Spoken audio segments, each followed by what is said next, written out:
দিনটা ছিল বৃহস্পতিবার, আর আজকে সকালবেলা ঘুম থেকে উঠতে একটু লেটই হয়ে গেছে।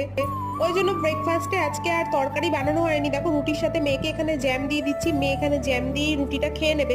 তারপর তোর বাবা রোজকার মতো আজকেও অফিস রয়েছেই, তো আমাকে রান্নাটা তাড়াতাড়ি কমপ্লিট করতে হবে। দেখো এখানে বসিয়ে দিয়েছি রান্না, মানে যতটা তাড়াতাড়ি সম্ভব হয় করা ওটাই চেষ্টা করছিলাম।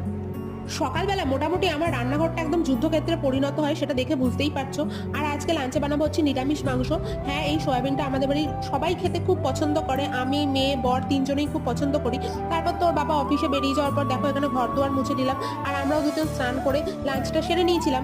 আর আজকে মিষ্টুর টিউশন টাইমটা একটু আগেই ছিল, ওই জন্য আমি নিয়ে বেরিয়ে গিয়েছিলাম মেয়েকে টিউশনে দিতে। দেখো এখানে আকাশ থেকে মনে হচ্ছে বৃষ্টি হবে, কিন্তু বৃষ্টির আর দেখা কথা। আমি পৌঁছাতে পৌঁছাতে দেখলাম আবার সেই কড়কড়ে রোদ উঠে গেছে। আর যেই বাড়িটায় ম্যাম পড়ায় বাড়িটায় এতটা গাছপালা না, মানে খুব ঠান্ডা এই বাড়িটা। তা ফেরবার পথে একটু নিয়েছিলাম লিচু। ব্যাস ভিডিওটা এই পর্যন্তই। যদি ভালো লাগে আমার চ্যানেলটা সাবস্ক্রাইব করে পাশে থাকা ভিডিও